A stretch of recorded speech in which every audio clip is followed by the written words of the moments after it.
So today we are going to learn about association rule mining with Python. Now let's get to know what is association rule mining.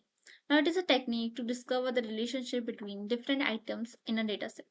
Now for instance in market basket analysis it can identify products that are frequently bought together. Now key concepts are support, confidence and lift. Now, what is support? The frequency of occurrence of the data item. Confidence is the probability of the item that will be purchased. That item A is purchased. Lift is the ratio of confidence of the rule to the expected confidence. And our lift value can be greater than 1 indicates the strong association. Now, what are the libraries? Library is M. Malston library provides an efficient implementation of the various data mining algorithms. Import necessary libraries, import a priori and association rule, pandas. Download the dataset, load your datasets into the pandas data frame. Each row should represent a transaction. Each column should represent an item. Pre-process the data. One hot encoding convert categorical data into numerical formats using one hot coding. Transactional encoding convert data frame into the list of transactions where each transaction has the list of items. Find the frequent item sets. Frequent item set a priori function is used to find the frequent item set based on the minimum support threshold. That is, we had given 0.2. Use columns true. Generate association rule. Rules assign rules association rule function to generate association rules from the frequent item sets, specifying the minimum confidence and lift thresholds. Okay. Now analyze the result, explore the generated rules, focus on matrices like support, confidence, and lift. You can sort the rules based on the matrix and identify the most interesting relationship. Now, example, here it is done, import the libraries, sample of the data set we had taken, imported the data set into data frames, encode the data. Then after encoding, we have find the frequent data sets. We have used a priori functions and set that minimum thresholds. We have generated the association rule by assigning matrix left and minimum threshold 1.2 and print the rules.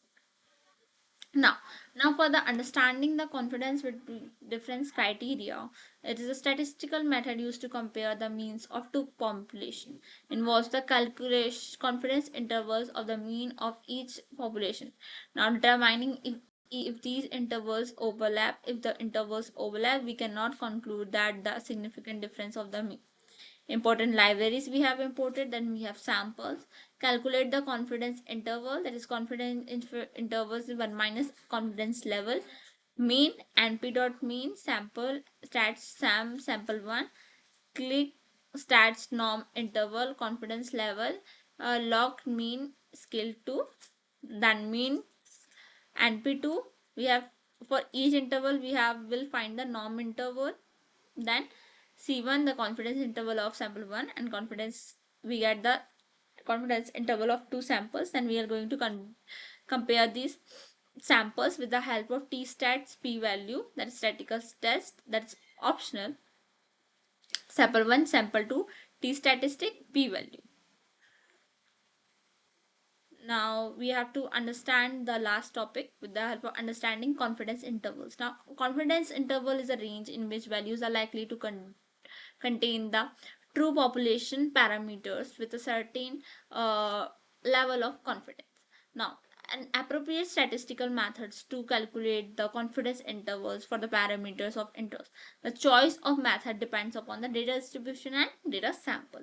Using confidence intervals to compare population. Now, calculate confidence intervals for each population. To use appropriate to calculate the confidence intervals for the parameters of the interest. The choice of method depends on the data distribution and sample size. Now, t-test is used to compare the means of two objects, and ANOVA is used to compare the means of multiple population, whereas chi is used for the categorical data. Same for data, import the data, samples, that is sample of two data population, doing t-test because as we have seen to compare the means of two population, t-test, p-value, Now, if p value is less than the significance level, we will reject the null hypothesis and conclude that the means is significantly different. So this is the end of the playlist of